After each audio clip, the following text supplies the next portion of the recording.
धन्यवाद कुलदीप जी।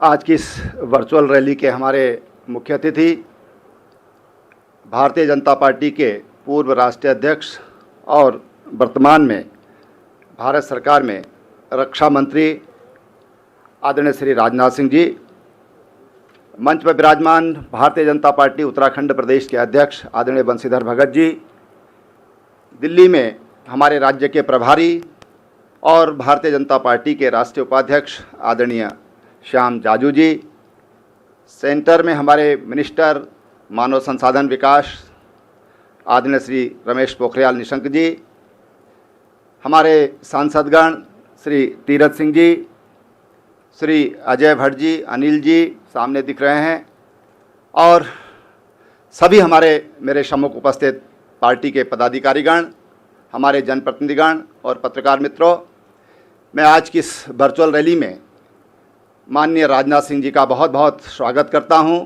अभिनंदन करता हूं कि आज इस महामारी के दौर में जब देश और दुनिया एक अजीब संकट से गुजर रही है, उनका मार्गदर्शन हमको मिल रहा है।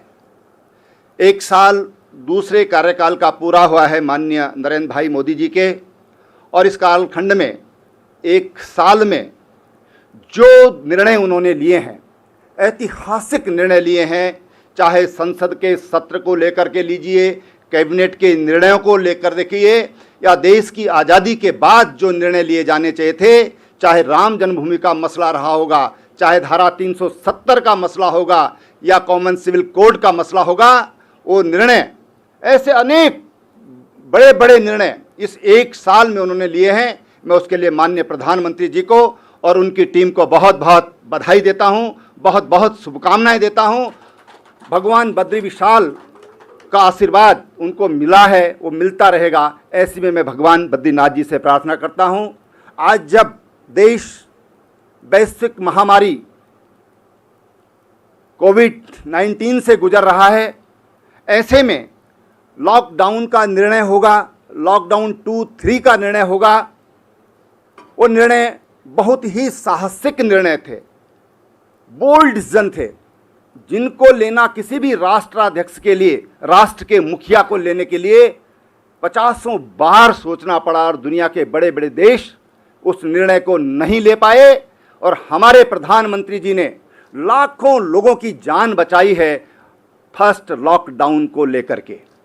एक ऐसा मौका था जब दुनिया ने उनसे सीखा है, तमाम दुनिया में उनकी तारीफ हुई है और दुनिया ने उनका अनुसरण किया है।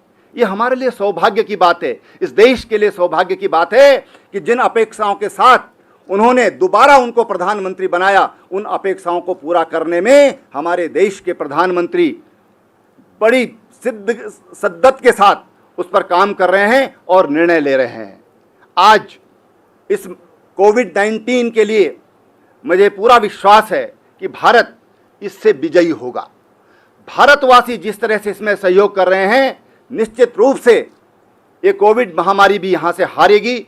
और हम तो ये भी प्रार्थना करते हैं कि भारत वो देश है जिसने संजीवनी दी है दुनिया को, जिसने पुनर्जीवन दिया है, वो संजीवनी इस भारत के पास है। वो संजीवनी फिर एक बार दुनिया को जीवन देने का काम करेगी, वो भारत उस काम को करेगा, ऐसा मेरा विश्वास है।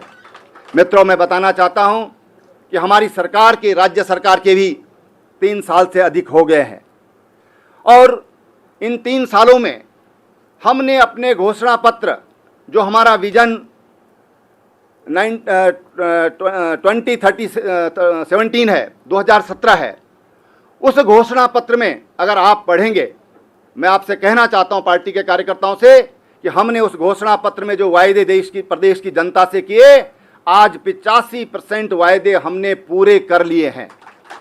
मैं पूछना चाहता हूं अपने विपक्ष के मित्रों से, जो तमाम तरह की उंगलियां उठाने का काम करते हैं, जिनका केवल और केवल विरोध करना जिनका काम है, उसी को अपना दायित्व समझते हैं, उनको पढ़ लेना चाहिए। उनको भी 5 साल सरकार बनाने का मौका मिला, उससे पहले 5 साल सरकार बनाने का मौका मिला।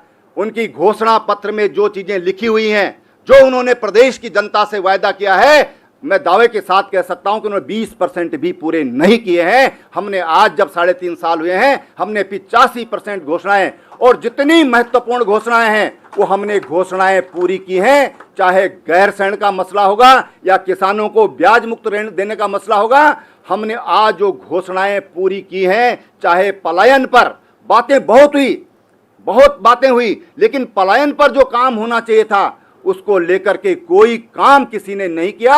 अगर वो काम किया है तो आपकी 3.5 साल की सरकार ने किया है। मैं प्रदेश की जनता को ये आश्वस्त करना चाहता हूं कि भारतीय जनता पार्टी की सरकार जिन वायदों के साथ आपके बीच में आई, हमने कहा हम भ्रष्टाचार पर हमारी नीति 0 टॉलरेंस की होगी। 3.5 साल में किसी को भी मौका नहीं मिला है कि भारतीय जनता पार्टी की सरकार पर कोई उंगली उठा सके। ये 3.5 साल हो गए। लोग कहते थे कि लोकायुक्त, मैंने कहा लोकायुक्त कोई बात नहीं, लोकायुक्त गठन करना कोई बड़ी बात नहीं है, लेकिन ये काम होना ही नहीं चाहिए। लोकायुक्त की जरूरत ही क्यों पड़नी चाहिए। आज हमने वो वायदा प्रदेश की जनता के साथ पूरा किया है। इसका मतलब ये नहीं है कि हम लोकायुक्त के विरोधी हैं, ये भी समझ लेना चाहिए, लेकिन हमने प्रदेश की जनता को ये बताया है कि भ्रष्टाचार मुक्त भी सरकार चलाई जा सकती है। वो इन 3-3.5 सालों में हमने पूरा किया है। और इसलिए बहनों भाइयों, आज जब इस महामारी के दौर से राज्य गुजर रहा है तो हमने अपने प्रवासी भाई बहनों को लाने का काम किया।